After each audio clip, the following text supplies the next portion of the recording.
pintunya kan nggak bisa dibuka Pak. Yang pintu nomor 13 atau berapa itu nggak bisa dibuka. Mbah niku jenengan kok nonton Arema niku pripun ceritane? Saya tanya gitu kan.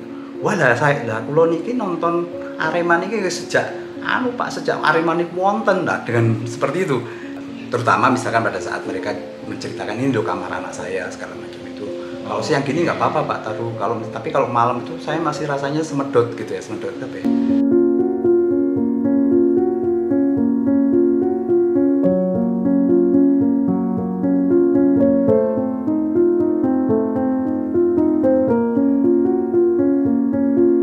Apa kabar?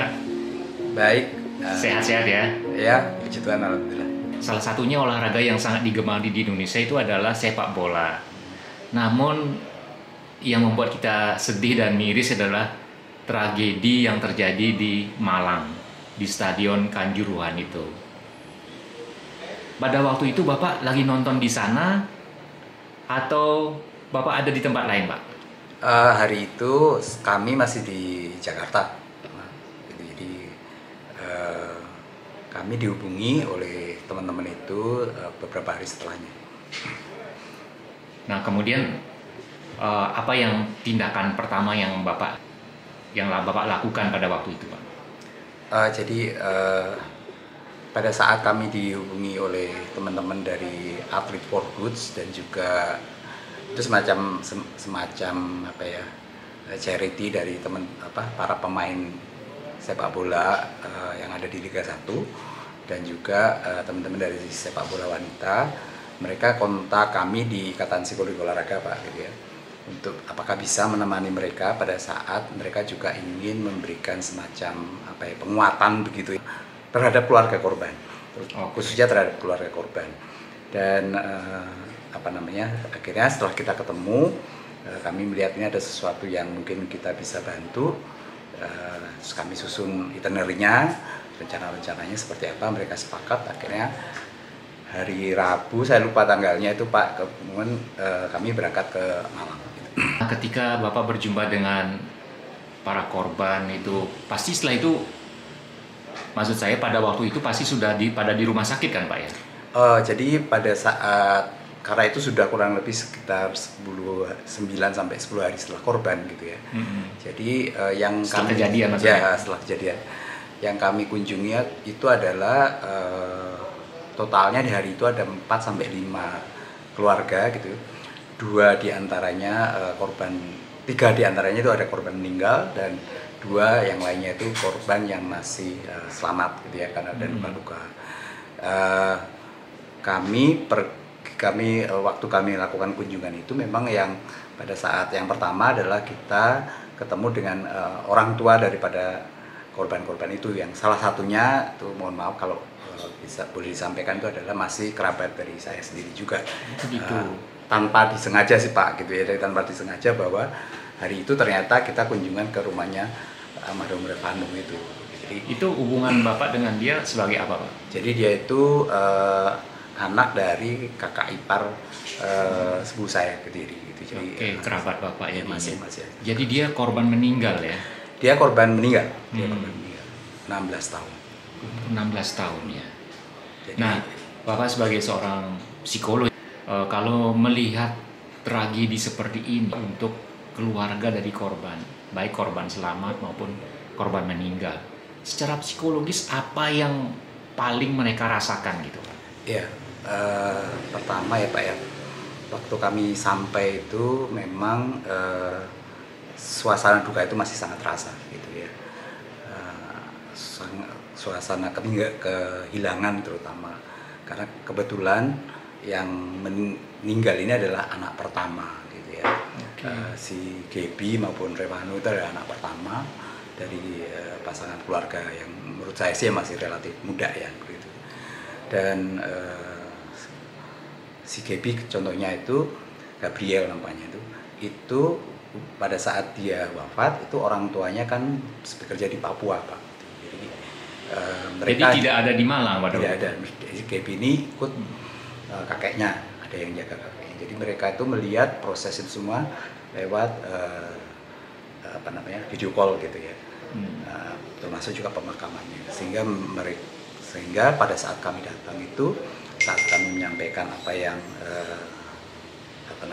tujuan kita segala macam dan lain-lain, waktu kita mulai berbicara tentang katakanlah semacam PFA gitu ya, psychological first aid-nya itu, maka yang terjadi adalah ibunya menangis gitu.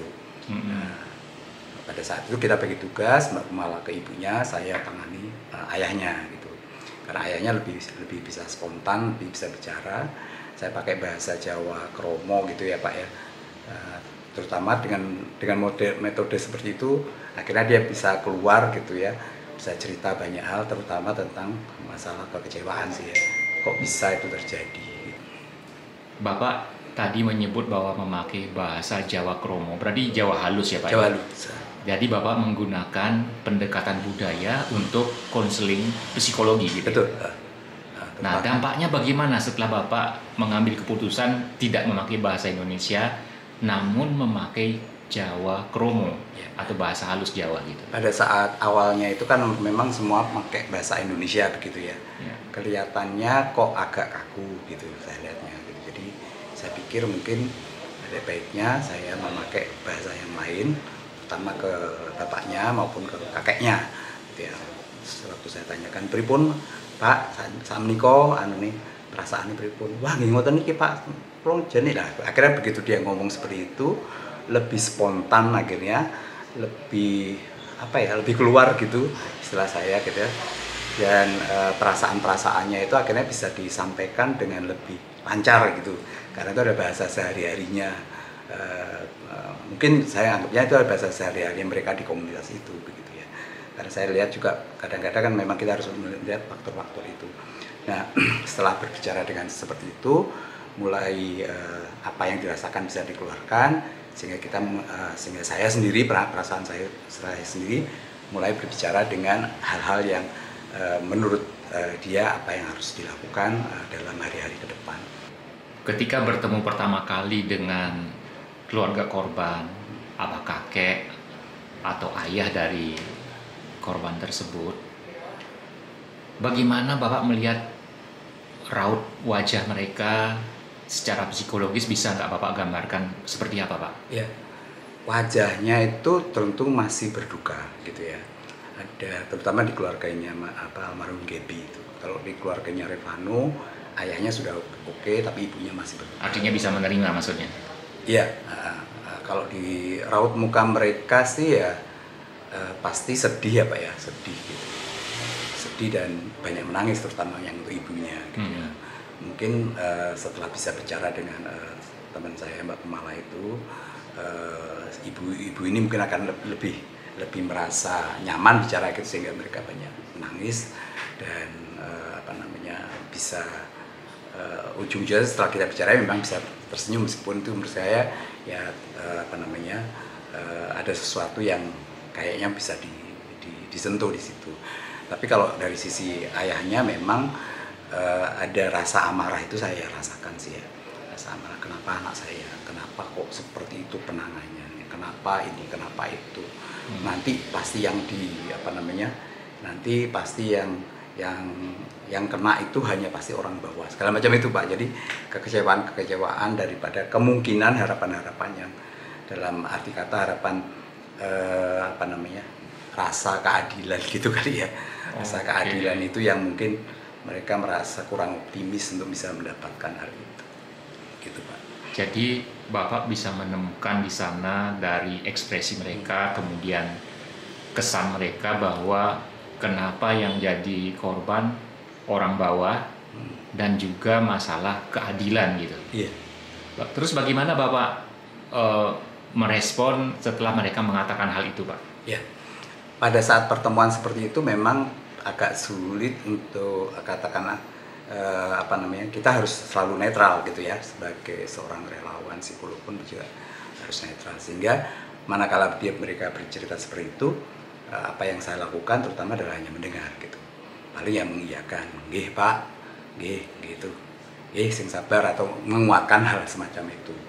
Kami terutama agak menghindarkan misalkan memakai kata-kata ya memang itu apa polisinya gitu, itu pasti akan kita akan kurangi, karena makin bisa membawa beban kan kepada yang bersangkutan. Tapi dengan dia bercerita, mengungkapkan kekesalannya, kita dengar, kita lihat, kita pegang tangannya, kita rangkul, itu ada semacam ujung-ujungnya adalah ya mumpungin memang jalannya anak saya gitu. Jadi ada mulai tahapan-tahapan di mana memang anak saya seperti itu, mudah-mudahan anak saya bisa menjadi pahlawan perdamaian untuk supporter atau apa semacam itu. Jadi ada semacam rilis juga ya Pak ya, itu dari Jadi boleh dikatakan itu pasrah begitu? Kalau di tahap itu rasanya pakai kata pasrah mungkin belum ya, gitu. Jadi masih ada tahapan, terutama misalkan pada saat mereka menceritakan ini loh kamar anak saya segala macam itu.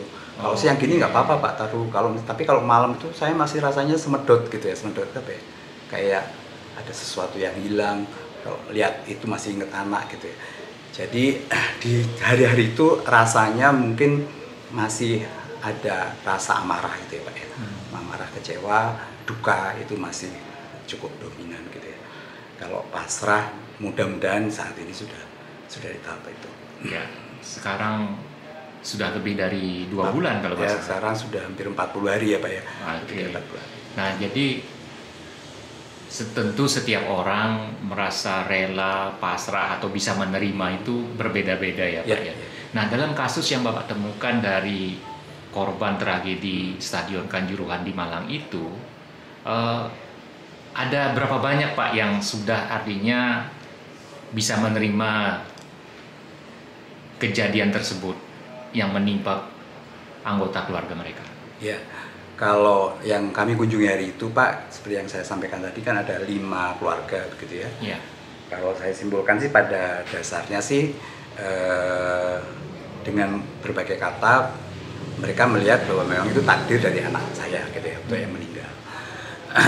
Tetapi juga ada yang luka-luka berat gitu ya. Nah, yang di luka-luka berat ini, yang matanya sampai berapa saat itu masih merah segala macam itu, kakinya juga sempat kayak ada yang patah dan lain-lain itu memang lebih boleh dikatakan sih merasa kedatangan kami itu menjadi semacam semacam sapaan gitu ya. Ada sesuatu yang orang lain yang jauh-jauh mau datang untuk memberikan perhatian. Jadi itu sangat menguatkan keluarga itu. Apalagi kami datang kan juga dengan teman-teman dari para pemain Persik Pak, Persik Kediri. Persik Kediri itu dengan Arema itu kurang lebih ya beda kota dikit lah gitu ya. Dekat lah. Dekat dan juga dengan supporternya. Sehingga apa yang dilakukan oleh Mas Arthur dan kawan-kawan serta para supporter Persib itu juga menguatkan supporter Arema ini yang jadi korban ini ya, keluarga ini, bahwa ternyata kami itu semua sama gitu ya. Yang jadi korban itu tidaklah supporter Indonesia itu. Kenapa demikian? Karena sebagai contoh aja saat ini kan kompetisi nggak bisa jalan gitu kan. Itu kan juga merugikan banyak pihak. Nah, dan kerusuhan itu tidak hanya menyakiti pendukung Arema, tapi juga pendukung Persik sendiri gitu. Nah, perasaan sama ini, perasaan simpati yang disampaikan secara datang, langsung melihat, bicara, mendengar ini, itu membuat para korban dan juga lingkungannya itu merasa ada perhatian gitu ya Pak, gitu ya, minimal lah paling tidak dari tim ini. Nah, kalau dari pemerintahnya segala macam memang nanti mungkin akan saya bisa ceritakan bagaimana pihak yang terkait di sana juga turun untuk membantu hal itu. Tapi memang pada saat itu kami fokusnya adalah ke beberapa tempat itu. Ada satu lagi yang satu keluarga itu isinya, mohon maaf, itu mayoritas wanita. Mereka ada penonton Arema yang setia, mulai dari cucu sampai nenek-nenek yang usianya hampir 75 tahun ke atas Pak. Jadi big fans ya, penggemar berat ya, sampai keluarga begitu ya. Kebetulan saya juga dari Malang, saya juga memang boleh dikatakan kami itu Arema gitu. Jadi memang ada semacam itu Pak, ikatan gitu ya, ikatan budaya itu, perasaan sama tentang Arema itu bagi semua orang yang alumni Kota Malang lah gitu ya, entah yang pernah lahir di sana, pernah kerja di sana, pernah sekolah di sana. Terhubung gitu. Iya, dan menonton Arema itu tidak hanya nonton sepak bola sebenarnya, tapi juga semacam apa ya, semacam nonton pertunjukan di mana kita itu bisa nyanyi rame-rame. Sebenarnya pendukung Arema itu pendukung yang paling atraktif Pak. Itu jadi ya cancannya paling banyak, koreografernya paling menarik gitu ya. Koreografinya. Ya, dan stadionnya pasti penuh dan isinya itu keluarga gitu. Jadi keluarga. Makanya pada saat korban kemarin itu kan kebanyakan kan ada ibu-ibu, ada anak-anak, remaja gitu ya. Bukan yang penonton yang misalkan bayangannya mayoritas laki-laki dewasa gitu ya. Tapi ini keluarga gitu. Jadi itu yang nah keluarga ini melihat di sana satu orang anaknya meninggal, satu orang lehernya sempat patah begitu. Kemudian ada satu orang yang sempat, mohon maaf ya, kayak sih agak depresi gitu karena melihat situasi itu yang boleh dikatakan bagi dia adalah sangat-sangat mengerikan gitu ya. Bagaimana dia diselamatkan, mohon maaf sekali lagi, ini tertumpuk oleh jenazah-jenazah itu gitu. Jadi dia malah terselamatkan gara-gara seperti itu yang di pintu. Jadi yang selamat itu karena berada kebetulan di bawah jenazah gitu. Iya. Oh gitu. Jadi kenapa mereka nggak keluar dari tumpukan jenazah itu, Pak? Pintunya kan nggak bisa dibuka, Pak. Yang pintu nomor 13 atau berapa itu nggak bisa dibuka. Jadi orang itu kebanyakan bertumpukan di situ gitu. Jadi di pintu keluar, pintu masuk nomor 13 itu. Kalau nggak salah ya. Gitu. Oke. Itu paling banyak korban di situ. Nah, sebagai seorang psikolog Pak ya, kan Bapak berusaha menjaga supaya diri Bapak itu perasaannya netral ya kan. Di sini ngomong hati gitu ya Pak ya. Bagaimana Bapak melakukan itu supaya Bapak tidak terbawa oleh suasana sehingga Bapak bisa memberikan konseling yang tepat lah gitu? Iya. Kalau dibilang tidak terbawa suasana, saya rasanya tidak jujur ya Pak gitu ya. Pasti siapapun juga saya yakin kalau melihat kondisi kanjuruhan ya seminggu itu gitu ya, dan melihat para korban itu pasti ada rasa sedih, itu pasti ada gitu, dan juga rasa-rasa yang lain gitu. Nah, tapi bagaimana kita harus bisa tetap profesional, maksud saya kan kurang lebih seperti itu ya.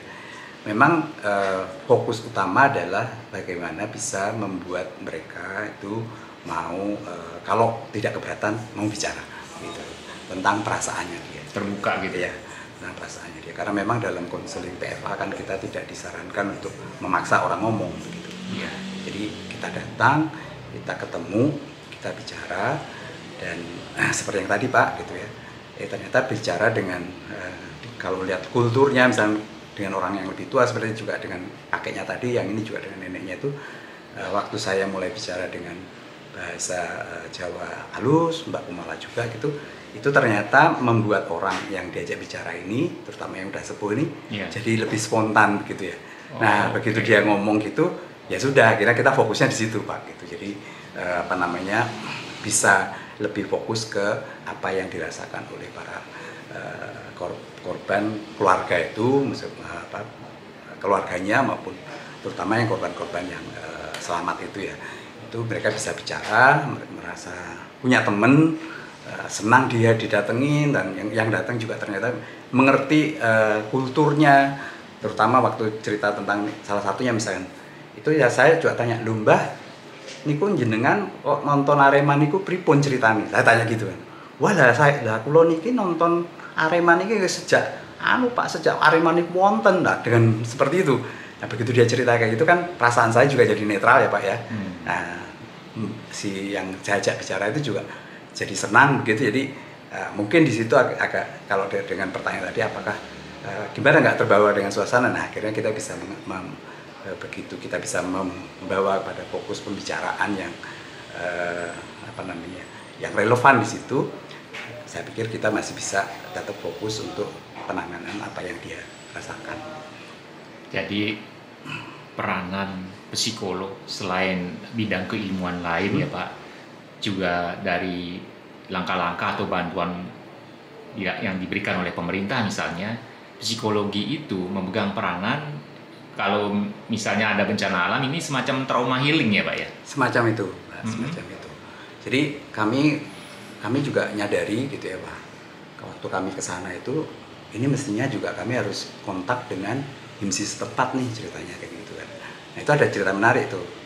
Kami kan pakai rompi itu Pak, gitu. Rompinya memang ada tulisannya sport psikologis gitu, Ikatan Psikologi Olahraga gitu, warnanya ungu gitu.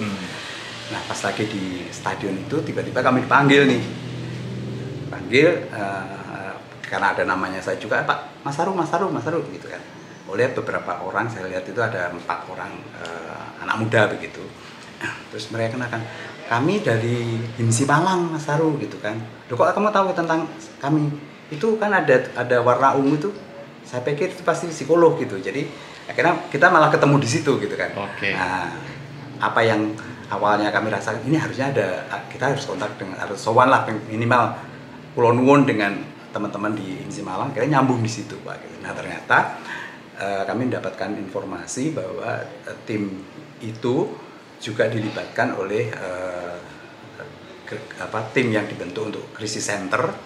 Itu kebetulan di bawah kalau nggak salah itu dinas wanita dan anak-anak Pak. Kenapa demikian? Karena korbannya kebanyakan adalah wanita dan anak-anak.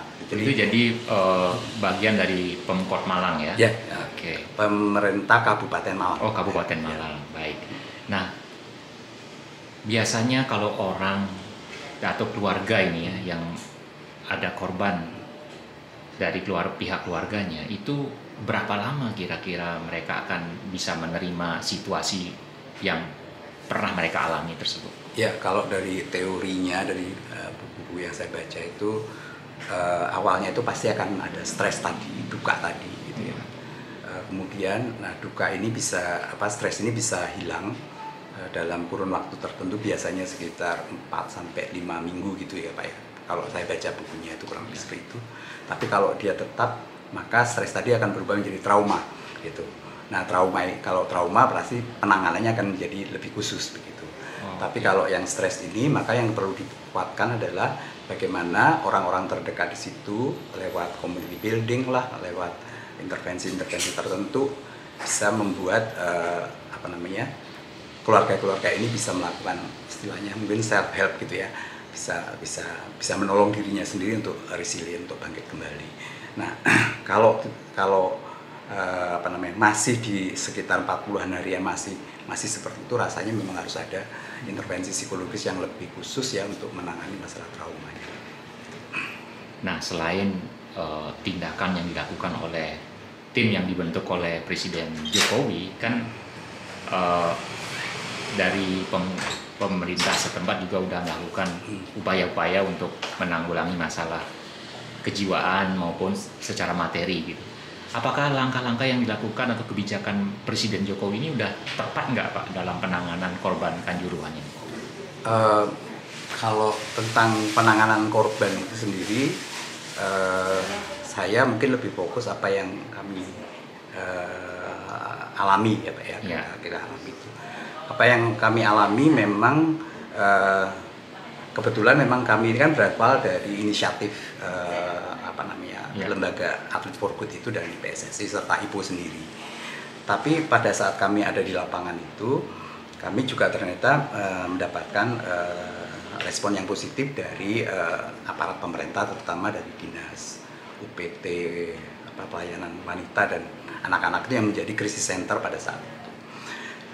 Sehingga boleh dikatakan dari sisi pengalaman kami berinteraksi dengan mereka, penanganan korban dan keluarga korban itu dari cerita-cerita mereka juga di rumah sakit yang juga mendapatkan pengobatan yang gratis atau semacam itu, menurut saya sih ada banyak hal yang dijanjikan itu di lapangan direalisasikan gitu ya. Nah terkait dengan masalah olahraga sendiri itu juga selain kebetulan kami nggak nangani langsung, tapi dari teman-teman yang ada di organisasi kami juga di IPO itu juga diminta lewat Fakultas Psikologi UI untuk menangani para pemain Arema sendiri ya. Itu kurang lebih 1 minggu atau beberapa hari itu Mbak Dian dan kawan-kawan mencoba mendampingi mereka untuk supaya mereka tetap bisa